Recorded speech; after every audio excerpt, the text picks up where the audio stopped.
Hello tout le monde et bienvenue dans un nouvel épisode de Papote et Popote. Aujourd'hui, je vais rejoindre Noémie pour un petit goûter thé dans le 12e arrondissement, donc je prends la coulée verte, ça c'est trop sympa. On va papoter comme d'habitude sur l'alimentation, le rapport à l'alimentation et au corps. Donc j'ai trop hâte de faire sa connaissance et bien sûr je vous emmène avec moi. Si vous me rejoignez sur cette vidéo, moi c'est Caroline, Appétit Libre sur les réseaux et je teste des bonnes adresses en compagnie d'invités qui me parlent de leur rapport à l'alimentation.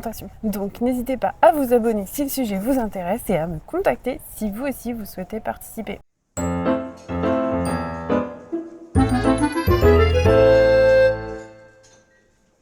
Donc j'ai rejoint Noémie. Salut Noémie. Bonjour. Comment vas-tu? Ça va très bien, merci. Je suis très contente d'être là. Moi de même.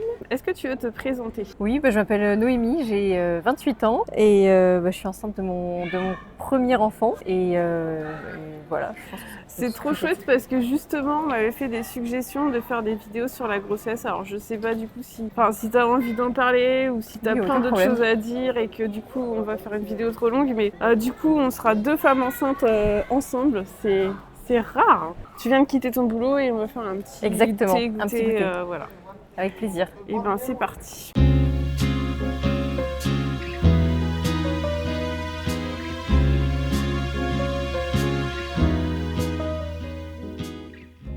Oui, donc juste pour expliquer, du coup ma première question c'est pourquoi tu as choisi cet endroit? En fait, c'est moi qui l'ai choisi parce que du coup, comme tu m'avais pas répondu et qu'on avait rendez-vous, je me suis dit il va falloir qu'on trouve. C'était très bien. Ton choix de Gare de Lyon, ça m'arrange bien parce que moi j'habite dans le 12e, donc c'était parfait. Voilà. Oui, et parce que du coup, tu m'avais proposé un glacier. Et je m'étais dit, j'avais l'impression d'après les photos Google qu'il n'y avait pas trop de place assise. Je savais pas comment on allait s'installer. Non, mais c'est pour expliquer que, en fait, choisir un endroit, j'y avais pas pensé en fait en créant cette chaîne, mais il y a plein de petits détails. En fait, il faut vraiment que ça soit à peu près bien, mais en fait, tu peux jamais vraiment savoir avant d'y mettre les pieds. Mais moi, je me fie beaucoup aux photos Google pour voir un peu quel type de lieu c'est, pour voir s'il y a beaucoup de place, pas beaucoup de place. Et là, on a de la chance parce que comme on est mardi et qu'il n'y a pas grand monde, on est assez tranquille. Et la deuxième question, c'est comment tu te définis en tant que mangeuse actuellement? Ça, c'est pas simple. Je me définis comme une mangeuse qui est quand même très soumise à ce que ça, avec ce sur quoi sa tête est d'accord. J'agis beaucoup en fonction de est-ce que je vais pas culpabiliser derrière? C'est une réflexion. Des fois j'ai du mal à savoir ce dont j'ai envie parce qu'il faut juste que j'ai vraiment l'impression que ma manière d'agir est décorrélée de ma tête et qu'il faut que ma tête soit ok avec ce que je vais manger pour que je puisse le manger. Ouais, d'accord. C'est quand même assez contrôlé. Contrôlé, ouais, je pense que c'est le mot. Alors je peux me faire des plaisirs. Ouais. Il y a pas de voilà, mais par contre c'est forcément ça s'inscrit dans une journée quoi. Oui, contrôler les stratégies. Ouais. Je pense. C'est pourquoi ça a été particulièrement difficile. Enfin, j'étais plutôt à l'aise avec tout ça et ça se passait plutôt bien jusqu'à mon début de grossesse. Et par contre, le fait d'être enceinte, ça a vraiment démultiplié les soucis. Ouais. Ah ouais? Ouais. Parce que j'avais des envies que j'avais pas avant. J'avais hyper envie de bonbons et ça c'était compliqué à caser. Puis en fait, Est-ce que tu avais des nausées? J'en ai eu, mais assez peu finalement. Mais non, après, j'avais juste envie, c'est ce qui me faisait plaisir, quoi. J'avais vraiment envie de ça. Et surtout que ça, finalement, la grossesse, alors nous, c'était pas une grossesse qui était prévue. Et donc finalement, j'avais pas fait tout le cheminement qu'il y avait. Enfin, j'imagine le cheminement qu'on peut faire avant. Je m'y étais pas forcément attendue. Je m'étais pas préparée à comment est-ce que j'allais. Donc, t'as pas eu de soucis pour tomber enceinte? Encaisser. C'était pas prévu? Non. Et pourtant, en octobre-novembre, j'avais plus mes règles. C'était encore un peu fragile. Et vraiment, ce bébé, il vient, mais donc, tu avais retrouvé tes règles quand même depuis oui. longtemps. Et bien, en fait, ça m'arrivait, je dirais... mes règles, je les ai retrouvées à partir de mes 16 ans, à peu près. Je les ai perdues pendant presque 2 ans quand j'étais très malade. Et après, je les ai retrouvées, mais c'était assez fréquent, on va dire une fois tous les ans, une fois tous les 2 ans, ça pouvait sauter 1 ou 2 mois, quoi. Ouais, donc c'était pas non plus... t'avais pas une aménorrhée qui était constituée... Non. Mais c'était assez corrélé dès que je perdais un peu de poids ou on faisait en fonction des jours. Ah, faut pas faire ça. Oui, non, mais après, c'est une relation stable. Enfin, ça fait 7 ans que je suis avec mon copain. Non, mais je veux bien dire. Oui, mais... en fait, c'était pas un même drame. Si tu veux tomber enceinte en faisant ça marche pas. Oui, mais nous, c'était pas un drame. Enfin, c'était pas attendu. Oui, mais vous disiez que si jamais il y avait un enfant, c'était pas grave. On serait capable de l'assumer. Oui, oui. Oui, donc il n'était pas voulu, mais quand même voulu un peu. Enfin, oui. Enfin, t'étais en couple, bien sûr, tu vois, oui. Ouais, donc t'étais pas préparée, quoi. Ben non, enfin, j'ai pas fait ce que je pensais être le processus ce que je peux imaginer. Exactement. Ouais, je le vois. Et m'y attendre, et finalement, qu'est-ce que ça fait d'avoir son corps qui change, et de réfléchir finalement à. Enfin, c'était vraiment ce qui peut faire le plus peur pour quelqu'un qui a toujours un peu contrôlé son poids, c'est-à-dire un poids qui augmente, une faim qui augmente. Oui. Et en fait, aucun contrôle sur ce truc, quoi. Et ça m'a vraiment fait peur. Et voilà, il a fallu apprendre. Non, je parle pas au passé parce que c'est encore un travail constant, en fait, d'apprendre un peu à lâcher prise. Et je pense que les pires commentaires qu'on m'a fait, c'est mais oui, mais il faut manger pour le bébé. Enfin, c'est hyper culpabilisant. Déjà de base, je culpabilise. Et en fait, le fait qu'on m'en rajoute. Enfin, j'ai l'impression de jamais faire assez bien de toute façon, parce que. Ouais, mais toi, du coup, ça te donnait des envies. Moi, ça m'a donné des dégoûts la grossesse. En fait, la grossesse, à chaque fois, me fait manger moins que hors grossesse. Parce que je sais pas, j'ai moins d'envie justement. Parce que justement, les envies, c'est pas propre à la grossesse. Oui, en fait, même hors grossesse, t'as des envies. Mais en fait, je pense que la majorité des gens, comme ils sont dans un espèce de contrôle de leur alimentation, en fait, ils n'écoutent pas ces envies. Et les seules fois où les femmes, elles se permettent un peu plus d'écouter, c'est pendant la grossesse. C'est vrai. Et du coup, je pense que c'est pour ça qu'on a ce mythe de la femme enceinte qui a plein d'envie. Je pense qu'on a plein de dégoûts aussi. C'est vrai. Parce que le café, tu vois, tous les trucs comme ça, moi, ça me... Merci beaucoup. Ça me questionne parce que moi, j'ai pas particulièrement d'envie. Pas plus qu'en temps normal. Au contraire, j'ai des dégoûts de certaines choses. Mais encore maintenant ? Non, c'est surtout au premier trimestre. Ouais, non, mais c'est intéressant. Du coup, on commence par ton histoire actuelle, mais je trouve que c'est bien parce que j'ai jamais vraiment fait de vidéo où on parle de la grossesse. Et je trouve que sur le rapport au corps, du coup, je sais pas toi, comment tu vis le truc. Je continue à faire beaucoup de sport et ça m'aide bien. Après, je suis suivie par... j'en ai toujours parlé à ma sage-femme et tout ça, donc non, ça m'aide bien. Et j'appréhende beaucoup le moment où je devrais arrêter, ouais. Est-ce que tu vas devoir arrêter ? Ouais, je pense, ouais. Parce que moi, j'ai vu des... Alors, je pense qu'en fait, la base, c'est de s'écouter, mais j'ai vu des gens qui disaient qu'on pouvait continuer jusqu'à la fin, quoi. Oui. Moi, tu vois, je me sens pas. Parce que déjà, là, de t'avoir attendu 10 minutes... En fait, bizarrement, tu sais, t'oublies ce que ça fait, mais moi, rester longtemps debout, j'y arrive. C'est horrible. Ouais. Ah, ouais. Abricot matin. Merci. Et bonne vegan avec Merci beaucoup. Merci beaucoup. Bonne dégustation. Merci. Waouh, c'est énorme. Moi, je vais faire les photos.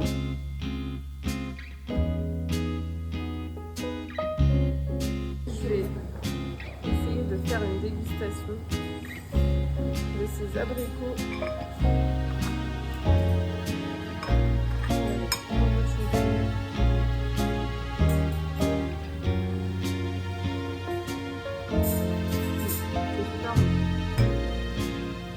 Comme ça, après, je te laisse tranquille.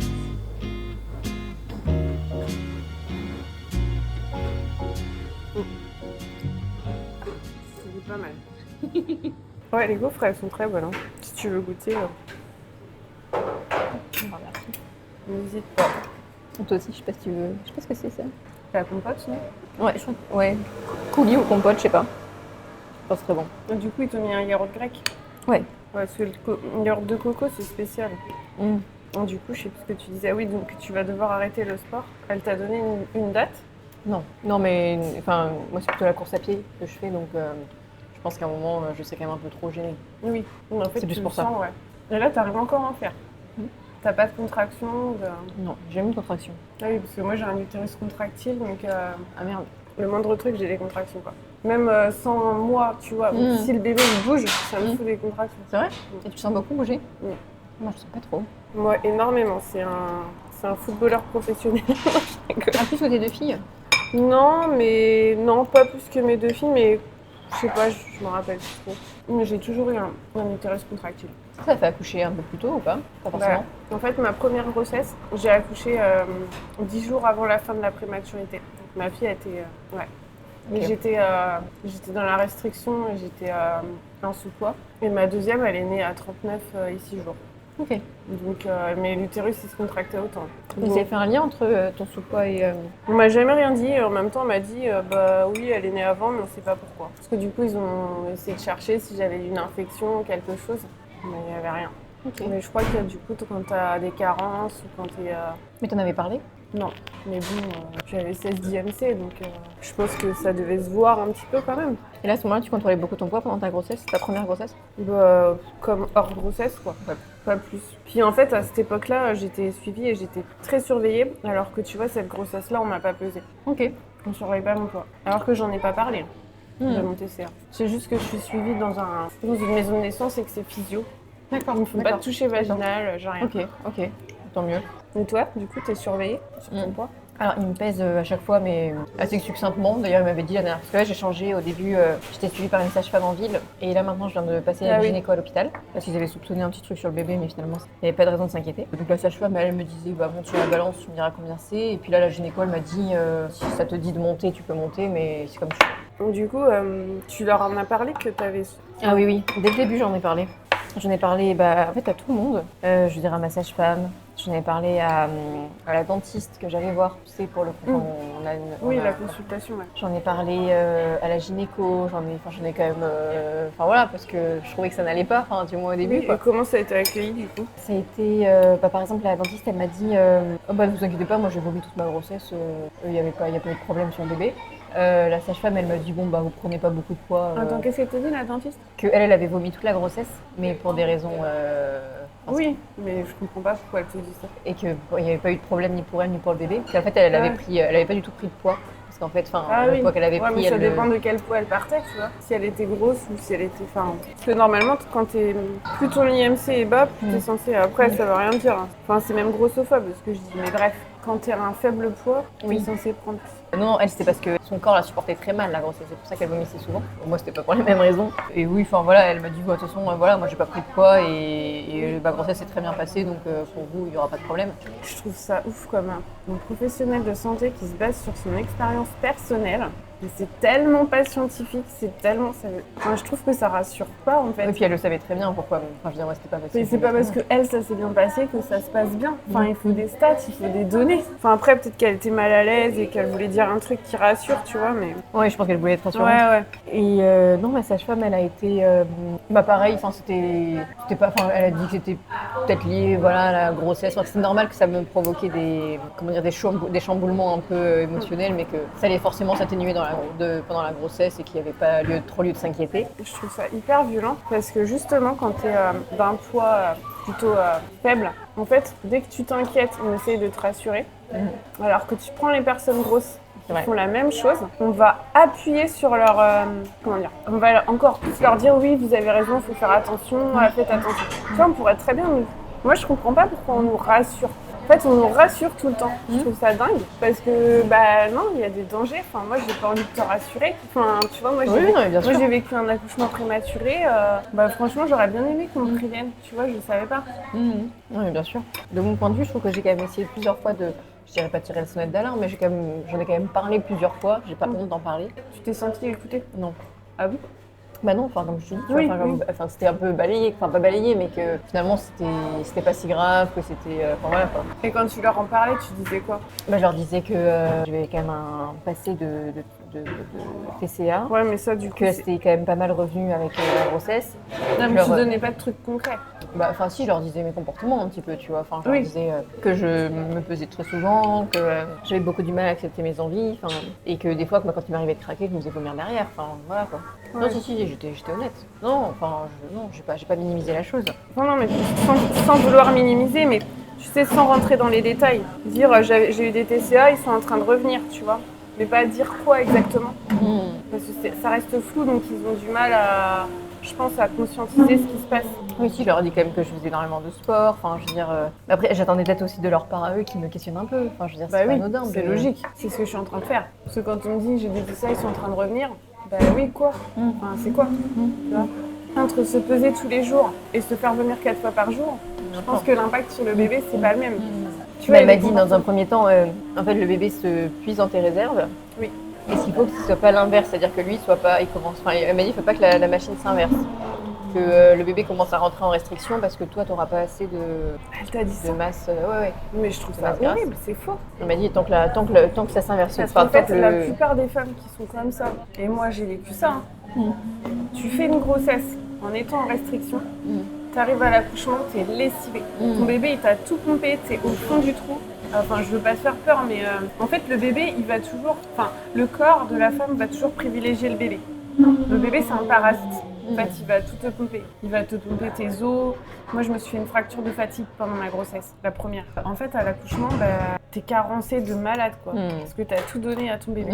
C'est pas assez dit et je pense que... Je sais pas si tu prends des compléments alimentaires ou des vitamines ou des trucs comme ça, mais pour moi, ça, c'est un truc primordial.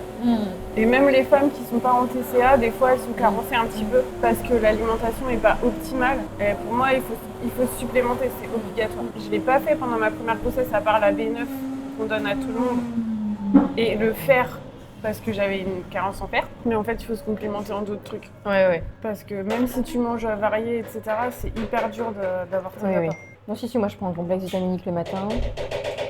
Du calcium parce que j'avais fait 2 fractures de fatigue aussi avant et du fer aussi parce que je suis en anémie. T'as le fameux truc cocktail de cocktail, vitamines. Ouais. Après, sans vouloir spoiler la suite, pour moi, en tout cas personnellement, le plus dur c'était pas la grossesse, c'était vraiment le postpartum. Mais après ça m'a permis de guérir aussi. Parce que vraiment je suis descendue au plus bas du poids que j'ai jamais fait, quoi. C'est après la grossesse, ma première grossesse. J'ai jamais pesé aussi peu et c'est là que j'ai remonté la pente après. Parce que j'avais un enfant entre les doigts. Mais après, chaque personne vit ça différemment. Hein. Déjà, si t'en as conscience, alors que moi, j'en avais pas du tout conscience, tu vois. Que ça allait me pomper toutes mes réserves et que... Ouais. Donc du coup, voir ton corps changer, c'est pas quelque chose de compliqué. Si, un peu. Là où je trouvais que c'était un peu malsain, c'est quand...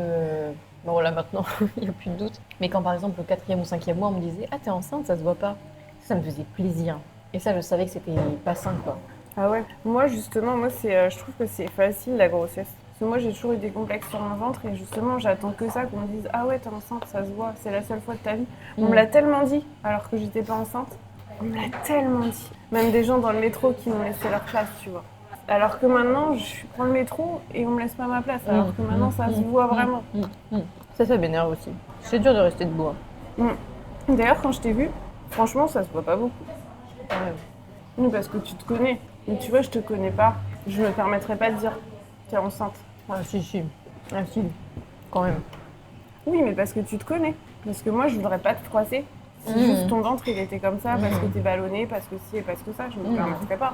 C'est parce que tu sais comment t'es quand t'es pas enceinte. Moi, c'est la première fois que je te vois, donc je ne sais pas. C'est vrai que c'est le côté agréable, je trouve. De pouvoir se mettre dans des vêtements amples, enfin... Ouais, assumer en fait que son ventre est rond, parce que moi aussi, pareil que toi, enfin... J'ai jamais le ventre plat, enfin, ça c'est n'importe quoi. Donc toi, t'étais plutôt... Enfin, t'avais pas hâte d'avoir du ventre, on va dire. Non, mais ce qui est rigolo, c'est que j'appréhendais beaucoup. Je me rappelle au 4e ou 5e mois, je pense que les hormones ont joué un peu, mais je me suis mise à pleurer devant ce qui allait m'attendre, quoi. Enfin, un soir, je me suis effondrée sur le canapé en me disant, mais ça va être horrible, quoi, de voir mon poids grimper en flèche, de me voir avoir des formes. Enfin, ça va être... J'appréhendais tellement. Et en fait, c'est marrant parce que plus ma grossesse avance, et donc plus mon ventre s'arrondit, plus finalement c'est facile. Moi, je le vis super bien. Ah ouais? Moi, c'est le après qui est dur. Parce que ton corps, il revient pas. Tu reviens pas en un claquement de doigts. C'est ça qui est dur. Mais ouais, en plus, pendant, tout le monde fait attention à toi. Tu sais, t'es un peu chouchouté. Alors qu'après... Tu t'es mis une pression, du coup, après ta première grossesse pour revenir à ton poids normal? Non, mais j'étais dans le TCA, donc la pression, elle était comme ça. Oui. C'était maladif. La pression, elle a pas bougé, en fait. Je l'avais déjà pendant la grossesse.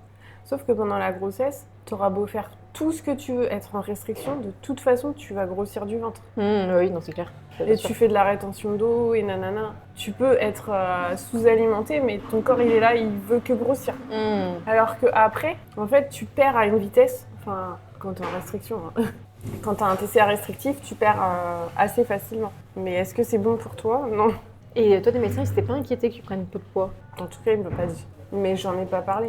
Ils n'avaient pas suspecté un retard de croissance intra-utérin ou j'en sais rien? Non, il n'y avait pas. Ok. Ils n'avaient pas prescrit des échos supplémentaires? Non. Toi, t'en as? Non, enfin pas pour ça. On l'a eu parce qu'ils ont suspecté la mucoviscidose, alors on a eu un... Ah oui. Nos examens supplémentaires, mais non, pas du tout. Non, et puis il est même un peu au-dessus des normes au niveau du poids et de la taille. Oui, Non, mais tout moi va bien. aussi, en fait. Je crois qu'elles étaient un peu au-dessus de la moyenne, mes 2 filles. Comme quoi, c'est fou. Hein. Oui, non, c'est clair. Parce que tu peux être en restriction et en fait, le bébé, Hum. il puise. Bien sûr. Tant mieux pour lui. Tant mieux, ouais. En général, ils vont très très bien, les bébés. Même ma fille qui était un peu préma, elle allait bien. Et du coup, vous êtes resté en néonat et tout ça en même temps. Non, finalement, ça allait. En fait, c'était l'été, donc il faisait 35 degrés. Et Désolé, pas besoin de couveuse, tu vois. ah oui, bah oui. Il était déjà 37. Chaud. Et elle va être un peu horrible ma question. Est-ce que quelque part, tu as été un peu soulagée de ne pas aller plus loin dans ta grossesse? Ou c'était vraiment que l'inquiétude pour l'enfant? Mais ça m'est tombé dessus comme ça, je m'y attendais pas, moi. Je pensais que j'allais aller jusqu'au bout, tu vois. Oui, mais justement, te dire, je vais pas faire les derniers mois, je vais Ah. être énorme. Mais après, j'avais tellement de stress avec l'allaitement. Ouais. En fait, elle allait bien, mais elle n'arrivait pas à téter. Donc on avait un stress pas possible.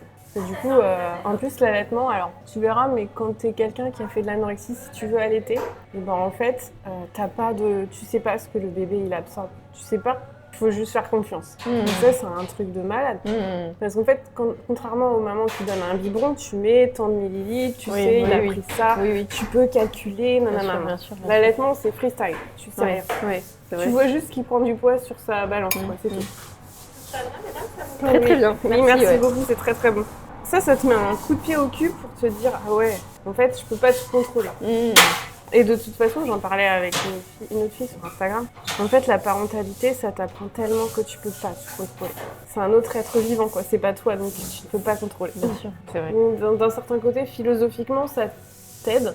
Après, c'est sûr que ça fait pas tout. Hein. Moi, j'ai peur quand même de lui transmettre certaines de mes inquiétudes. Enfin, j'espère que je vais être assez détachée de ça, quoi. De pas être trop sur son dos ou au contraire trop, mais vas-y. Enfin, je sais pas. Je crois que j'aurai la bonne attitude vis-à-vis de lui ou d'elle, quoi. Bah déjà, je pense que si t'as une fille, forcément tu vas être un peu plus en... Comme là, tu sais pas, tu t'as décidé de pas savoir si c'était fille ou garçon. Donc je pense que si t'as une fille, forcément tu vas plus te dire ah oui peut-être qu'il y a plus de risques. Ouais. Après j'ai de la chance d'avoir un copain qui est tellement un milieu de ça. Enfin lui, la nourriture c'est un non-sujet quoi. Il mange ce qu'il veut quand il veut. Enfin. Bah c'est bien, ça aide. J'espère qu'il ou elle s'inspirera plutôt de son papa. Et du coup, on n'a pas mal parlé de la grossesse. Comment t'es arrivée dans les TCA alors? Moi, ça a commencé quand j'étais en 3e.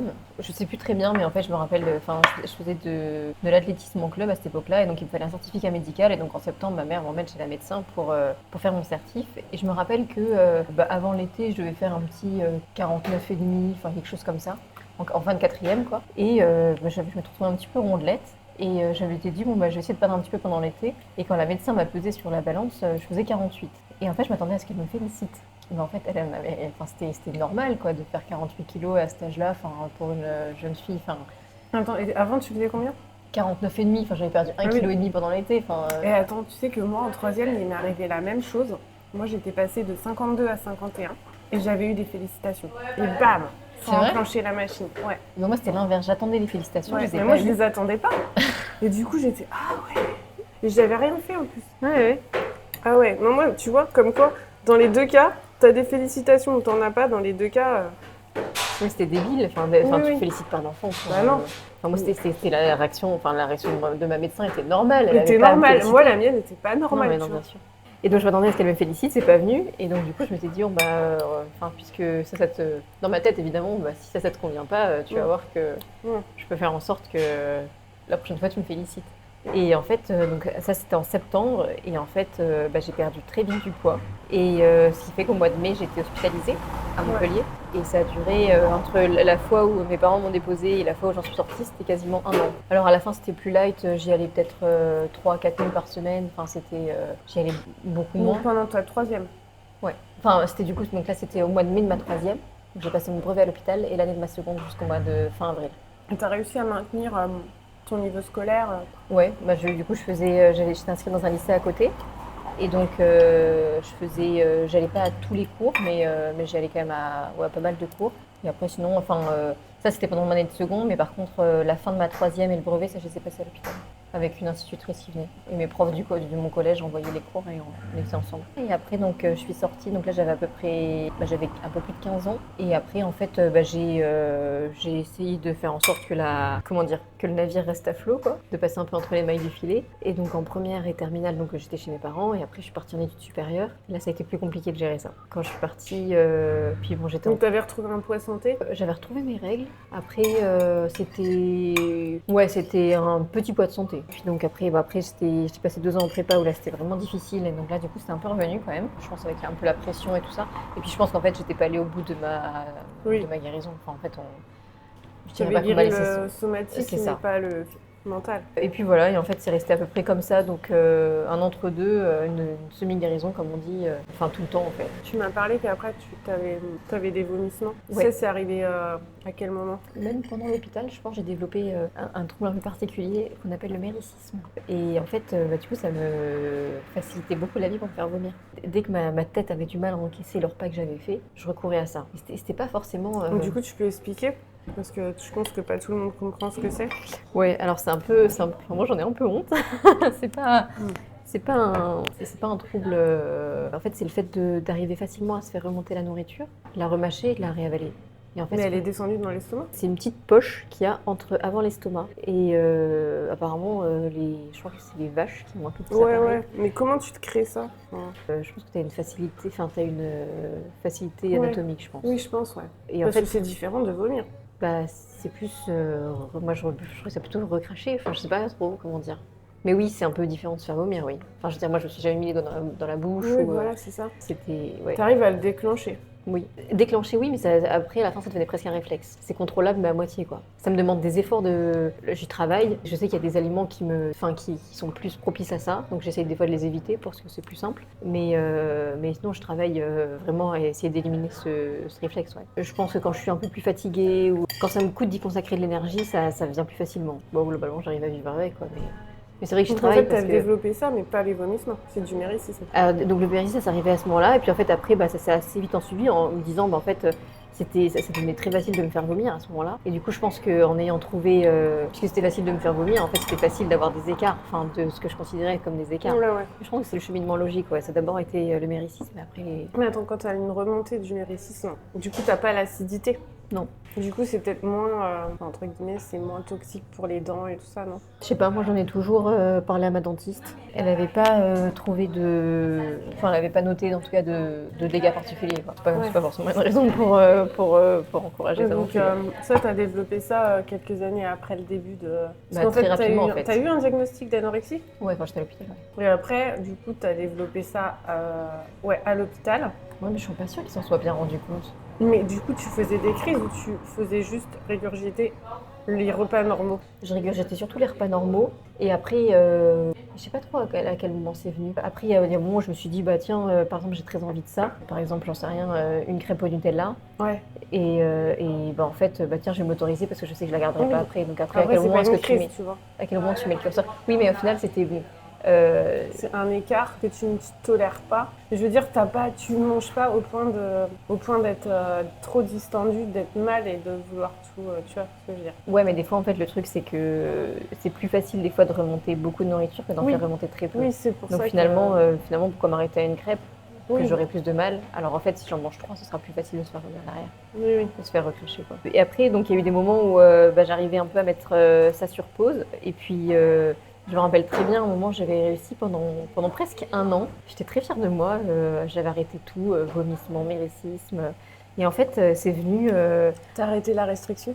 Non, je dirais pas ça, mais Non, mais du coup, t'as pas tout arrêté. T'as arrêté les mécanismes de compensation. Mais si t'arrêtes pas comment dire, la racine du mal, qui est la restriction. Après, je sais pas si on peut vraiment parler de restriction, parce que, par exemple, imagine que j'avais très envie de quelque chose. En fait, il suffisait juste que je le cale au bon moment dans la journée ou que je cale la le reste. restriction. Mais je me faisais quand même plaisir. Oui, mais c'est de la restriction. Si tu te dis ça, je vais m'autoriser ça à telle heure, alors évidemment, tu vas me dire on mange jamais vraiment à l'heure qu'on veut. Oui, c'est vrai. Mais si techniquement à l'instant T tu pourrais le manger, si c'est vraiment pour des contraintes de je décale, tu vois, dans un esprit de compensation. Si tu décales parce que tu as un rendez-vous médical, bon bah voilà, oui, ça c'est oui, normal, oui. tu vois. Mais si tu décales parce que tu te dis ah ouais mais si je mange maintenant et qu'après j'ai encore envie de manger un autre truc, en fait je vais me priver maintenant comme ça je mangerai vraiment, tu vois. Parce que souvent tu décales parce que tu te dis si je mange ce truc-là maintenant, mais que finalement plus tard j'ai encore envie de manger, j'aurais mangé doublement, tu vois. Enfin, je sais pas si c'est... Oui. Ça c'est de la restriction en fait. C'est vrai. Donc la restriction, elle est très pernicieuse. Je pense qu'il y a des tas de gens qui sont en restriction mais qui ne le voient même pas. Parce qu'en fait, ils s'interdisent rien. Mais en fait, ils compensent ou Ils calculent, ils mangent à telle heure. Ou alors, ils s'autorisent un cookie mais pas deux. Enfin, ça, c'est de la restriction. Après, je trouve que des fois, on peut vite banaliser Enfin non, justement, trouver anormal un comportement. Par exemple, Mais en fait, c'est toute la question philosophique. Est-ce que c'est anormal si tout le monde le fait? La norme, c'est la restriction. oui, c'est ça. Actuellement, est-ce que c'est anormal? Non, ceux qui sont anormaux, si on prend la définition de c'est en marge, bah, c'est les mangeurs intuitifs qui sont en marge, puisqu'ils sont en minorité. Mais après, pour moi, la vraie question, c'est est-ce que tu en souffres ou pas? Après, le truc, c'est que dans l'anorexie, tu n'as pas conscience de ta souffrance. Le fait de ne pas écouter l'anorexie te rend tellement mal que c'est supérieur aux bénéfices que tu pourrais avoir. C'est ça. Et c'est pour ça qu'on reste coincé dans ça. Mais il y a une souffrance, mais on la voit pas. Parce qu'en fait, on sait très bien que dans les premiers temps, les premiers mois, ça va être horrible. Oui. Ça va être pire que de se restreindre. C'est rigolo parce que quand il y a quelques temps, je pense que j'aurais un petit peu compté sur ma grossesse justement pour lâcher prise. Et en fait, je me rends compte que même enceinte, ça marche pas, quoi. Oui, bah moi non plus, ça marchait pas. Je me suis dit, moi, de toute façon, je serais pas à 2-3 kilos près, quoi. Enfin... Et le pire, c'est que même après, je me disais, oui, bah en postpartum, il y aura le bébé et tout, j'arriverai et tout. En fait, ça n'a pas suffi non plus. En fait, il a juste fallu qu'il n'y a pas de déclic, en fait. C'est pas un truc, t'as un déclic, tu le fais, c'est que tu te forces, en fait. Et t'en parlais? Non, j'en ai parlé après, quand ma fille, elle a eu 6 mois. Et genre même sur le moment où, quand la prise de poids, elle t'inquiétait un peu, ou t'en parlais pas avec ton conjoint, ou avec, en disant ça m'inquiète ou... La prise de poids, elle m'inquiétait pas, puisque j'en prenais pas beaucoup. Enfin, je prenais moins que la moyenne des femmes. J'ai dû prendre 7-8 kilos. Du coup, 7-8 kilos sur une grossesse, c'est t'as pris 0. Oui. Parce que t'as le placenta qui pèse, le bébé, le liquide amniotique, la rétention, le volume sanguin. Au final, si tu prends 7-8 kilos sur une grossesse, t'as pas pris de poids, t'as pris 0. Et là, tu surveilles encore ton poids? Non. Enfin, aussi de temps en temps, mais... Ouais, tu t'en fiches. Je sais pas si je m'en fiche réellement, mais ça n'a pas autant d'impact que ça risquait avant. Enfin, disons que des fois, je peux me peser et 3 heures après, j'ai oublié le chiffre, en fait. Et c'est là que je me dis, ah oui, là, t'as fait du progrès, tu te rappelles plus. Oui. T'es obligé de te dire, je vais aller me reposer, alors. Bon, après, j'ai assumé, je fais, non, c'est bon. Oui. En fait, je pense que c'est ça, c'est comme quand, par exemple, quand t'es vraiment mangeur intuitif, des fois, tu manges un truc et après, t'as oublié que tu l'avais mangé. Vrai. Ah, mais c'est vrai, ce matin, j'avais mangé un croissant, j'ai oublié. C'est ça.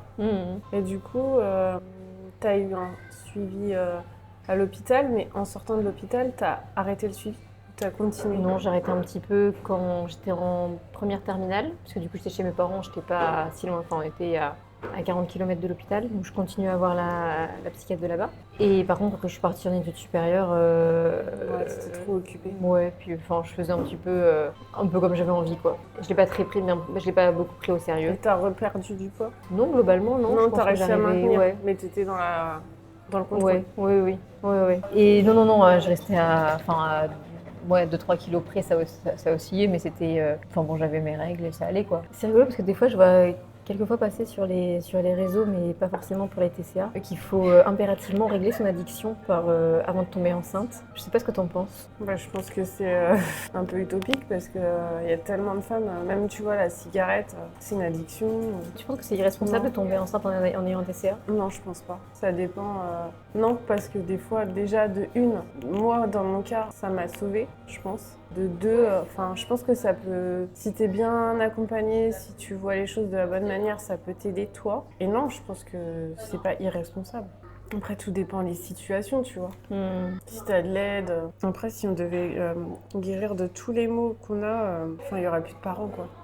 Parce que je pense qu'on n'est jamais 100%, tu vois. Oui, c'est vrai. Moi, je sais pas, j'avais l'impression que ça faisait un peu une injonction supplémentaire, quoi. Enfin, de... C'est Mais qui, d'un côté... c'est qui a dit ça? Non, mais j'ai déjà vu passer ça, je sais Mm. plus sur quoi. Enfin, est-ce que c'était en commentaire ou est-ce que c'était en... Enfin bref, de dire, ouais, de toute façon, avant de tomber enceinte, il faut quand même régler ses addictions. C'est sûr que ça en fait peut-être une grossesse un peu plus à risque et c'est peut-être oui, peut-être des risques qui peuvent être pris, enfin, qui peuvent être évités si on a fait un travail avant. Mais bon. Après, t'es tombée enceinte, donc c'est que ton corps, il était potentiellement capable d'être enceinte. Oui, non, c'est clair.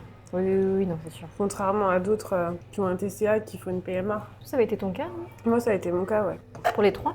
Non, pour les 2. Donc, je pense que c'est aussi un message que ça veut dire que t'es capable.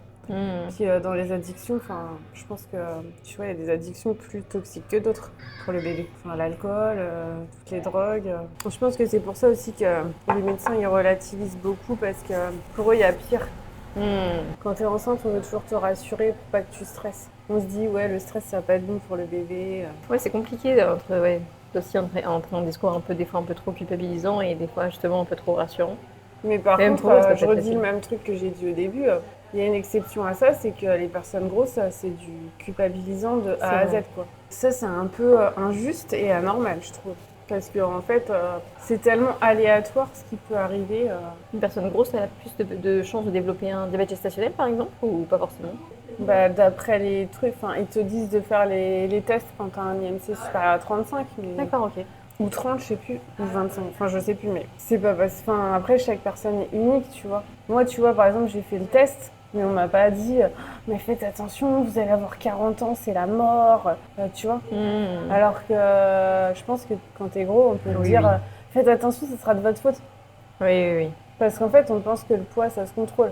Moi, à mon âge, je peux pas le contrôler, tu vois. C'est vrai. Donc, on va pas me dire, mais vous êtes... Ah si, on aurait pu me dire, mais vous êtes inconscient d'avoir un enfant si tard, des trucs... Mais vraiment, je pense que c'est vraiment une injustice. C'est vraiment... Parce que tu peux toujours culpabiliser une maman. Il y aura toujours un truc que t'auras pas fait comme il faut, quoi. Parce que pendant 9 mois, être 100% irréprochable, je trouve que c'est pas trop possible. Puis même des fois, tu prends des risques sans le savoir, en fait. Ouais, c'est sûr. Merci beaucoup, Noémie. Je t'en prie, merci à toi. C'était très sympa, je suis bien contente de ce petit café. C'était très très bon. Carrément. Ouais. Une adresse à recommander. Est-ce que du coup, on peut mettre ton compte Insta dans la description si jamais des gens veulent venir te parler, échanger Oui, si avec tu toi. veux. Oui, pas de problème. Voilà, sur les TCA, la grossesse, ça peut être pas mal. Et écoutez, merci à vous d'avoir regardé cette vidéo jusqu'au bout. N'hésitez pas à la liker, la commenter, la partager et à vous abonner. Et on se dit à une prochaine vidéo. Bye bye. Au revoir.